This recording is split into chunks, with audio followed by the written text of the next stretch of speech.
But we're now joined by Peter Kanyagia, who is a redworm farmer. Thank you so much for joining us. Thank you. And for sharing your story as well with Phil. How long have you been doing this? I have been doing this, it's called vermicompost for the last 5 years, for the last 7 years. I initially did it as a hobby. Then I found that more people are interested in rearing redworms for vermicomposting and went full commercial. Okay, and so from where you sit, do you think that this is a much better way or a cleaner way in this case and healthier way to grow organic food? Vermicomposting or redworm farming is internationally known as one of the best ways of converting farm waste, kitchen waste, manure, any waste from the farm into high quality vermicompost, or we can call it organic fertilizer. It is we use it in the, and instead of throwing away the waste in the farm, we use the waste to feed the worms, which now they give us the compost. So in a way we are actually helping the environment to conserve what's already there. All right. Yeah. Let's talk about the benefits of using redworms as opposed to chemicals when growing organic food. Oh, there are a lot of benefits because in the first instant, fertilizers are very expensive. You go and buy DAP, the market price is about 90 shillings per kg. And when you have earthworms, although you have to buy them, you never incur any expense in breeding them, because in a farm they are waste. If you are doing a kitchen garden, you have the kitchen waste. If you are doing if you have a coffee farm, you have the coffee waste, which you can now feed the worms to get the actual organic compost. Okay. Now, you'll not be buying any, you'll not spend any money on fertilizers. Yes. All right. And you know, just like you mentioned, you'll not be spending money on fertilizer. But for a lot of people, especially farmers today, they have to get convinced that, you know, for them to use redworms as opposed to chemicals, there also needs to be some sort of cost effect to it. How cost effective is using or the use of redworms as opposed to chemicals? Again, I would say that it is cheaper to use redworms, because besides the cost of buying the redworms, you never incur any cost, because in a farm or in a kitchen you have a lot of waste. So instead of giving the waste to the garbage people, you can actually keep it and worms. So it is very cost effective. Okay, let's talk about some of the challenges that you experience as a farmer when dealing with, you know, redworms. I would actually like to take a look at some of them and see what exactly they look like, because I'm sure you did carry some in there. But what are the challenges that you experience as a redworm farmer? The main challenge in redworm farming is actually buying, well, I can call it a challenge because worms are a bit expensive. But the best thing is that even if you buy a kilo or 5 kilos of worms, they multiply very quickly.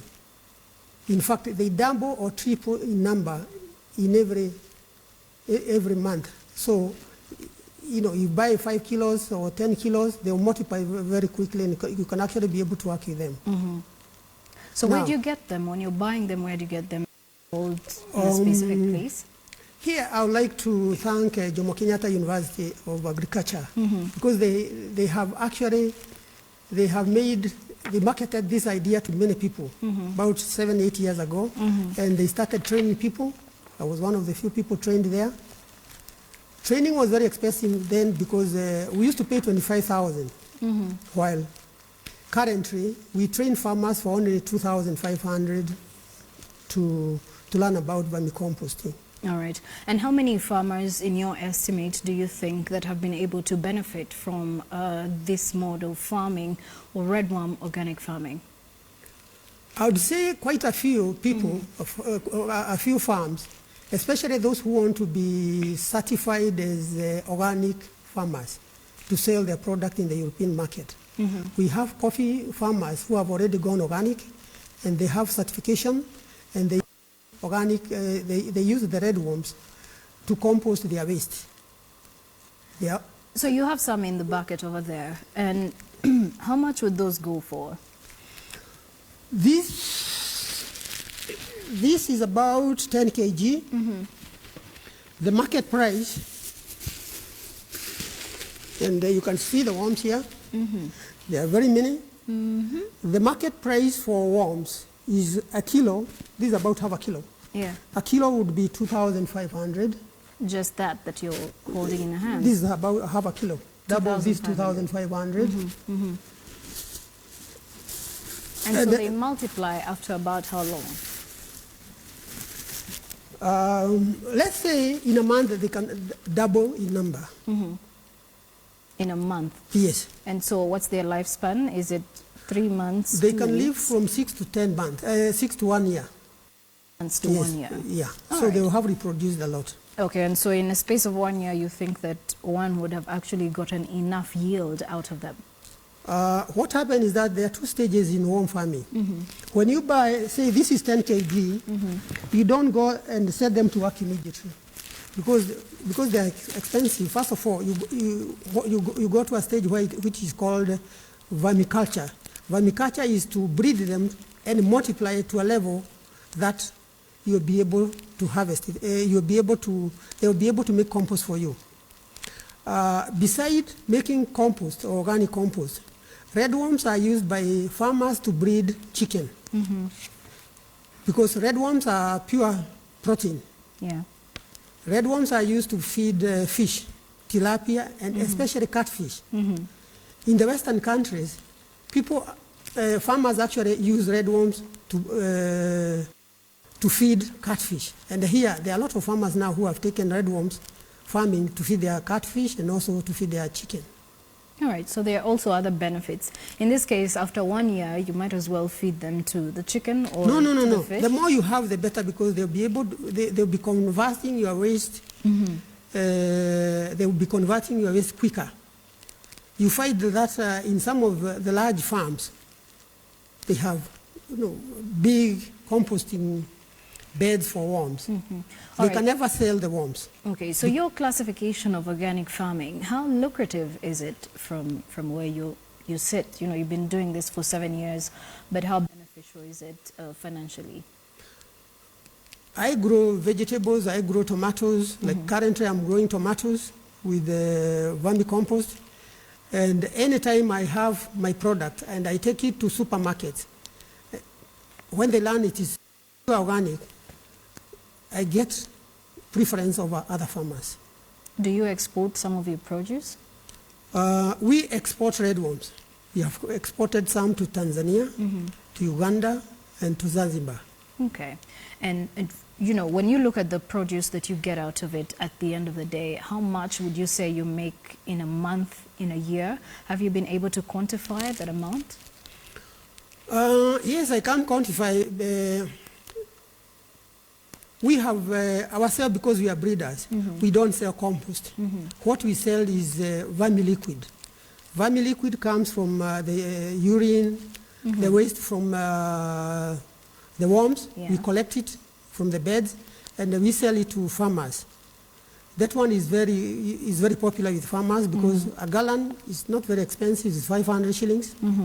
And a gallon or 5 liters, you can mix with water at a ratio of 1 to 10, which means a gallon of 5 liters, you can mix it with 50 liters of water, and you can grow your vegetable with it. All right. And now, when you come to amount of how much we get, we usually sell worms in kits from 5 kg kits. 5 kg kits goes for 7,500. 10 kits goes for 12,250.